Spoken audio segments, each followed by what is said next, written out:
Far out. How's it going, everyone? Welcome to the 8th edition of the Amp Surfer. Thanks for dropping in.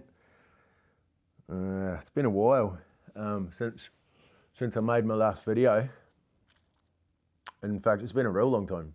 Yeah, I've had the operation, and I guess I need to fill in the blanks. The journey to me sitting here has been phenomenal. I prepared heaps, as you probably might know if you followed the other videos. Did lots of research, spoke to lots of people. What no one said was how much pain it was going to be. And I don't think you can prepare enough for that pain. And I think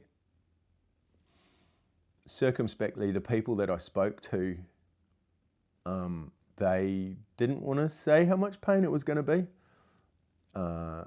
because I was so positive about the whole thing. And that kind of tripped me up, actually. Full disclosure, I went in to the operation going, this is going to go sweet. I'm 100% confident. I've got God on my side, which I still do. I had people praying for me. I had 2 churches praying for me, home groups, my men's group, Man Like Jesus, down in Cornwall. Those guys were praying for me. Everyone was praying for me. So I just thought I'll go in, get it done, heal quick, be out, and I'll be surfing as soon as possible and things will be great. And boy, I got humbled. I think my pride got in the way there, eh? I think my pride was saying that I got this, but I really didn't, So yeah, I think I got schooled in pride. I got schooled in pain, I can promise you. Yeah, oh my gosh. Yeah, it's literally 2 months yesterday that I had my operation.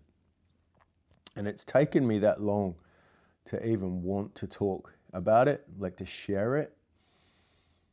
Because it's hard, man. Like, I think when you look online and you see people that have gone through it, they generally start talking about the journey months and months after the operation. And I understand why now, because it's so hard. It's so hard. But anyway, there's lots of things to talk about. As you can see here, I've got this thing on called a shrinker. So the job of that is to shrink my calf muscle, because you can see here I've got pretty decent calf muscles. And although that's great when you're an athlete, it's kind of rubbish when you're an amputee starting off, because what they do is they cut my leg off around about there, the bone, but they use this calf muscle and they wrap it underneath the bone to give it some squish, some padding.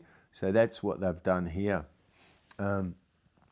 But obviously when it came time to measure me up for a prosthetic leg, my calf muscle was wider than my knee.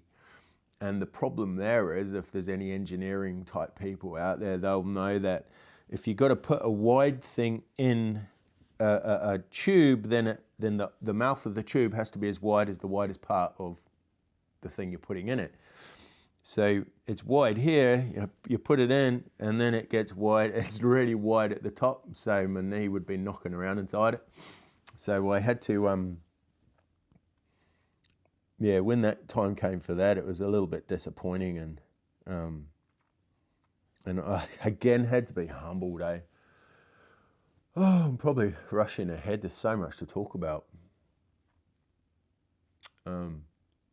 Anyway, big calf muscle, and I basically had to walk as much as I could with this thing called a PAM aid. I'll I'll shove a picture in here so you can see a little video of me walking with this great big tube on. So they put this big black tube around your leg, and then they put a cage over top of that, and on the bottom of the cage it's got a wee bit of metal, and then it's got like a rocking, like a bit of metal that's curved, so you can walk on it, but you're walking straight-legged, you know. And that was the only thing that was going to shrink my leg, this muscle. So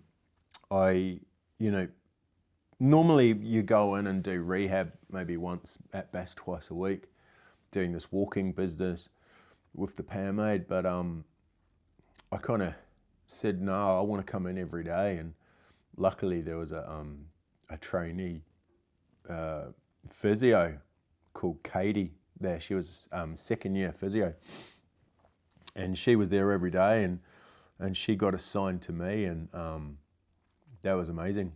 I went in, I drove to Plymouth every single day from Exeter, so it was an hour's drive every day. I walked up and down the hallway for an hour every day, and then progressed to football and all sorts of things with this great big leg thing on. And I did that every day for 2 weeks, in the hope that my leg would shrink sufficiently enough to fit in something that wasn't huge, you know, like this massive big wide thing. Because my calf muscle was 4 centimeters wider than my knee, so you can imagine how big that would have been. Oh, anyway. Oh, I have jumped ahead. Oh, I've got so much to talk about. There's a few things. I'll make some separate videos, hey, about the things that happened in hospital, because it was crazy, and those are some really beautiful moments, and so I'll make a separate video for that, because that you know that I've got a faith journey and a faith walk with God and Jesus and the Holy Spirit. So there's some things that happen in hospital that need a separate video for that, because there was a miracle, man. There was a straight up miracle that happened in the hospital that a surgical team of 8 people couldn't explain, and that was a straight up miracle of God overnight, man. So good. But I'll make a separate video about that. But the background to it. So let me walk you through what happens when you go for an amputation.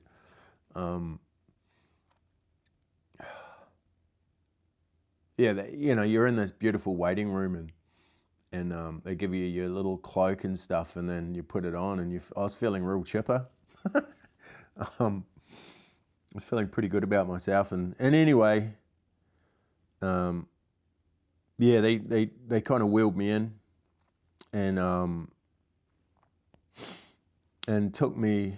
I think that the person that does the drugs to make you fall asleep, she came in and spoke to me, and she was a nice woman, and I can't remember her name. Anyway, she came in and took me down to where we were going, and I was laying down on the bed there already, full of excitement, and they write on your leg, this one, and big arrows and everything, and draw lines on it so they don't make a mistake. And so they hooked me up to the drip and everything, and put the line in my arm, and it was just hurting a little bit, and I wasn't very comfortable with it, and I remember them saying, "Oh, this will make you a bit like dozy or something," and they started squirting me with this stuff, and it was painful, man, in my arm. It was so painful, like the whole area was burning agony, and I kind of sat up and I'm like, oh my gosh, get it out of me, it's so painful. And they're like, no, okay, hold up, stop. And as soon as I lay back down again, I was out. That was it.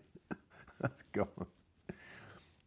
But they said they'd give me this thing so you wouldn't remember anything, but I remember that. Like, there's no way. I couldn't forget that. So that was kind of the start. That was like the first bit of the amputation. Pain.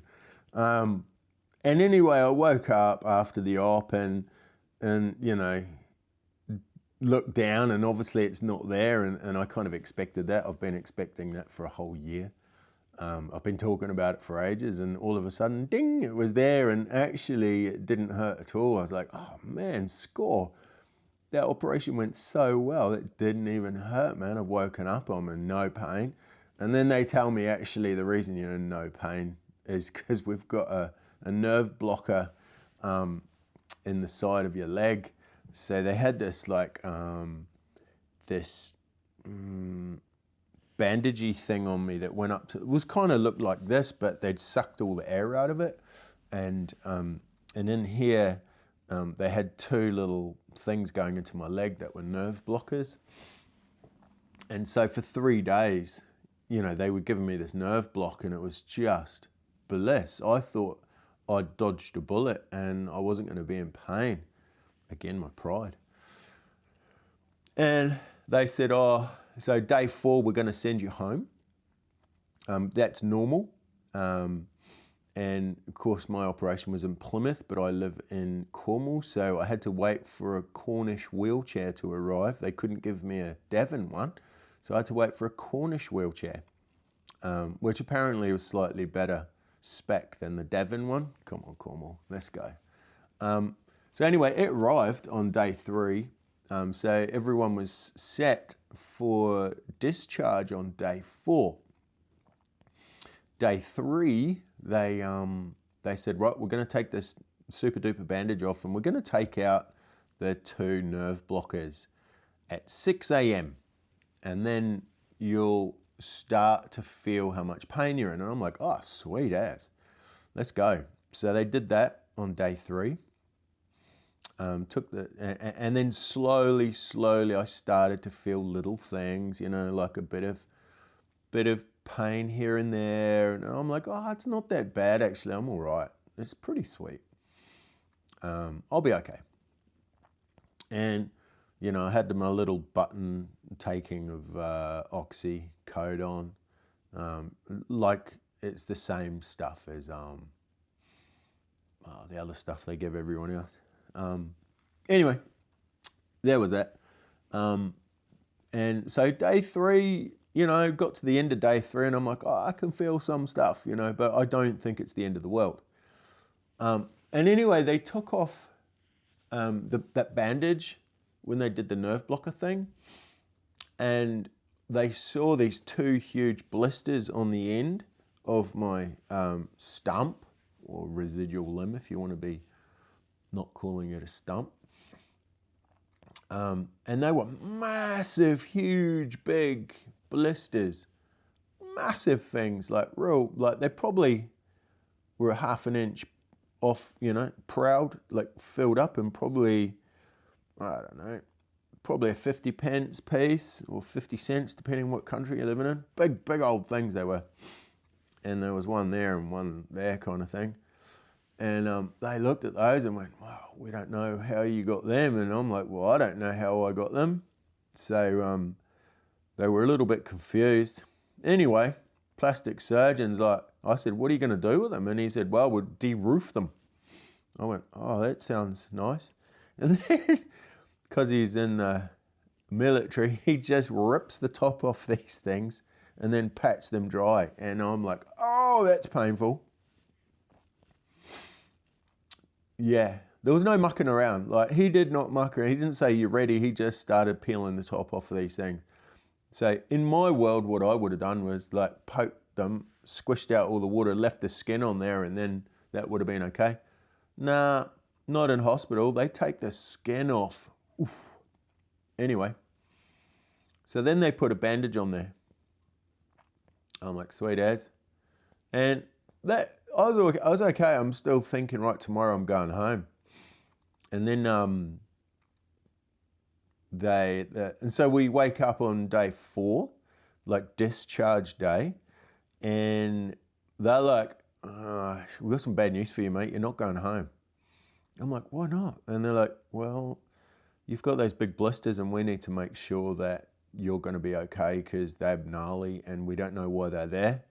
So we're going to treat you as if you've got an infection. I went, oh, okay. So they loaded me up with like drips full of antibiotics. Like literally, they were, oh no, did they do drips? I can't remember. Maybe, I think they came in with just massive squirts. Oh no, they did it in a drip and then they kind of force fed me antibiotics. And it was just horrible. And yeah, so that wasn't so great. And it was getting more and more painful every time they came in because they had to do it every couple, like, I don't know how many hours they had to do it. And it was getting more painful. And then they changed the site for where they put their stuff in. And every time it was just getting more painful. And because there was so much antibiotic going in at one time, it was just, my veins were just not handling it too well. So yeah, it kind of sucked a little bit. So that was the first bit of stuff starting to go wrong. And then they came to change the bandage on like day 3 or something, like 4 or 5, on day 5. So the bandage had been on for 2 days. And these lovely surgeon ladies came in to change the bandage, and oh my days, it had stuck. The bandage had stuck to the flesh, raw flesh on the end of my leg. And as they peeled the bandage off, it was just peeling off another layer of raw flesh. Ooh. Nope. That was not good. That was not good. So I learned very quickly that that I was gonna have to experience not pain but agony. Ooh, yeah, nah. Don't recommend. Like if I'd just gone home on day 4 with the amputation, I think that would have been sweet as, but it didn't turn out that way. So that was really horrible, and no amount of painkillers was helping. That, I mean, when they changed the bandage, man, that was phenomenal. And so they continued with this antibiotics, and then they were changing the bandage every day. And every time they changed the bandage, ripping flesh off. Nothing was working, man. They didn't find a way for it not to stick on me, which was horrendous. So this went on for like what would be a week. So they kept me in hospital for 2 weeks, right? And a week and a half of that was bandage changing that continuously went wrong, and it was painful. It was agony. In fact, they moved me off the ward I was on because you weren't allowed to be on that ward with an infection, even though it wasn't an infection, it was blisters. But anyway, they moved me off the ward and put me in like a normal ward of people, with old ladies and stuff. But the staff were really lovely. And then as soon as they moved me, the surgeon comes up and he's like, well, I've got to change your bandage. And I'm like, oh, it's just been done. And he's like, yep, now you're on this ward, you need our bandage. And I'm like, oh man, here we go. So this is probably a week, like 7 days now, and I'm moved to another ward. And the nurse comes in, the plastic surgeon comes in, and he starts peeling, and I'm like hitting the roof, just going, whoa, just stop. And I said, I need a breather. So I kind of took a breath, and then I was holding on to the side of the bed, like with dear life. And the nurse was holding my arm, and she was watching the surgeon, and he's just peeling flesh off this bandage. And And I was trying not to scream because all the old ladies, and this was kind of like 8 at night when they're all going to sleep. And man, that was kind of the most pain I've ever felt my entire life. More pain than the accident, more pain than the operations of it had, more pain than healing, more pain than my foot was causing me, more pain than anything that I've ever experienced. And I went into shock. It was so painful, and I was holding it in. I was crying, weeping, and my body started like shaking, like crazy, because like it was so painful. Oh man. Yeah. Anyway, when that was over, the dude, the surgeon, he's like, oh well. There was the surgeon that did it, and then there was the nurse holding my arm, and both of them agreed that the next morning I needed to go to surgery because there was an infection on the sites of the where the blisters were, and they thought that the site of the scar is like where they stitched me up was infected as well, because you couldn't touch it. I'd hit the roof, So they looked at all that and said, look, we'll book your surgery for the morning. And yeah. So I'm sitting there thinking, so they're going to open me up again, clean out the infection, clean out these infected sites, and, stitch me back up, and then I'm going to have to go through the whole process again. But then I was worried that maybe the infection was like on the bone and stuff, and maybe they'd have to chop it shorter, and so I wasn't very happy. I was freaking out and in pain. And and then so I rung Helen, my other half, and my fiance, and told her all about it. And then she got on the phone to all her mates, Christian friends, and they prayed their backsides off for me, and that's where the miracle happened.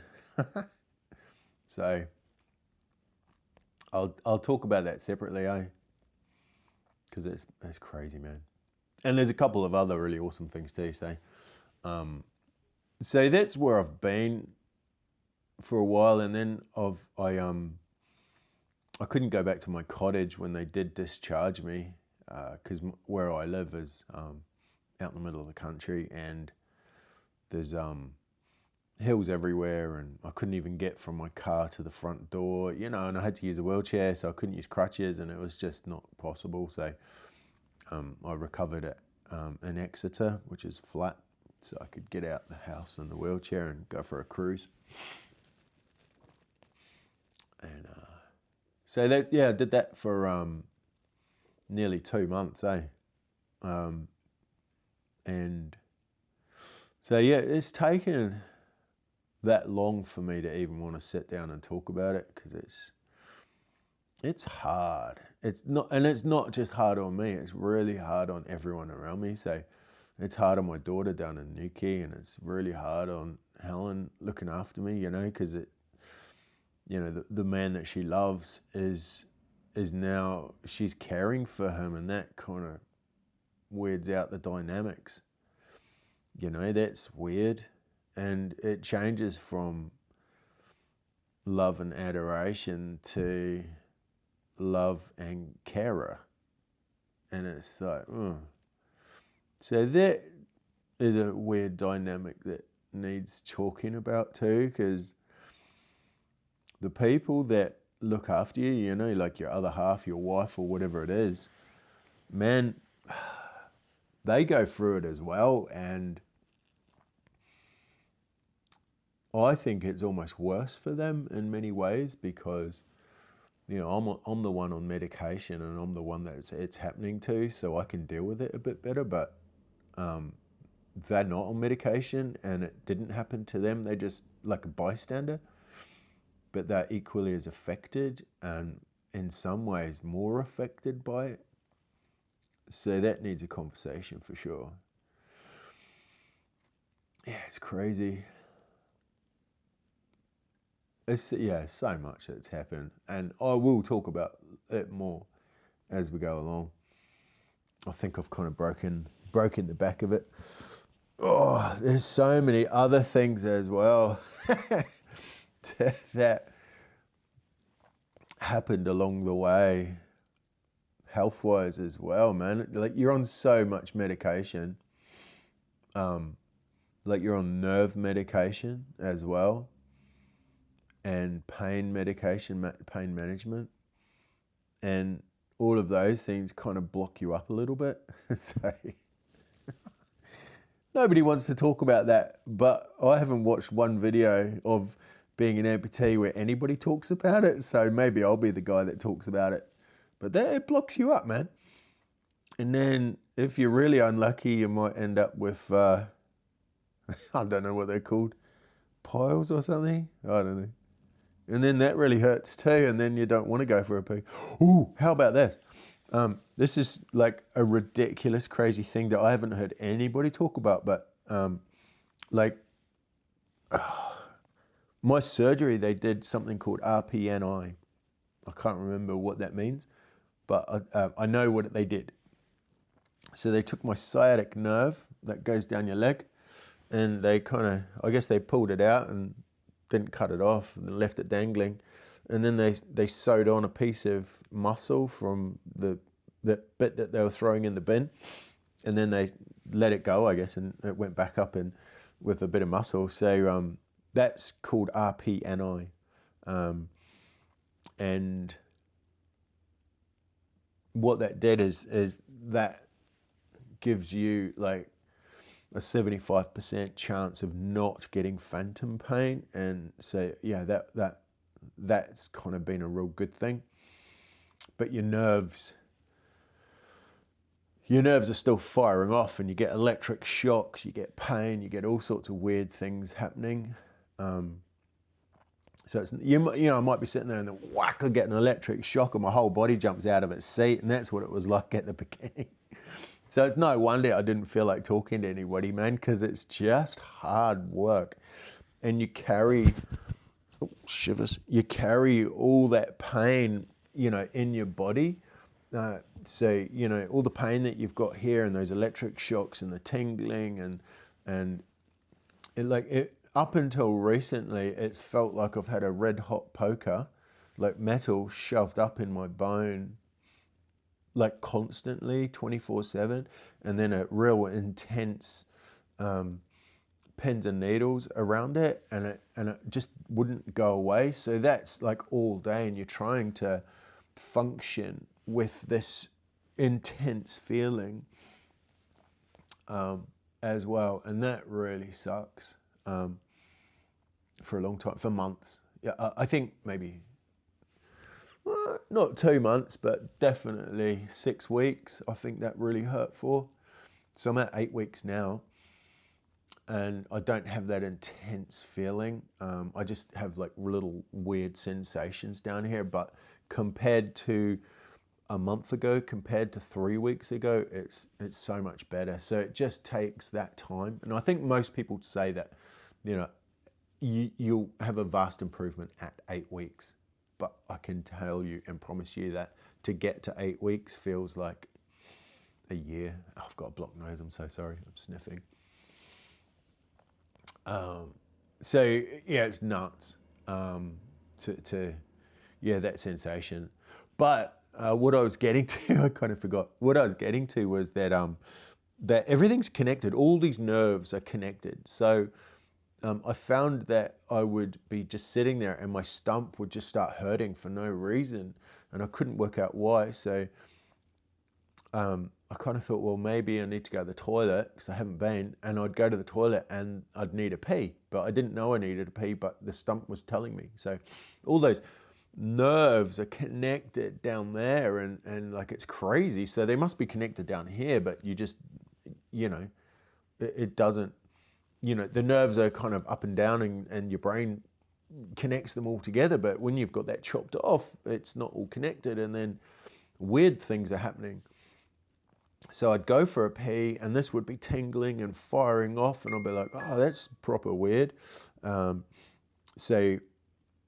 then obviously, if you want to go for a number two, then that was real painful.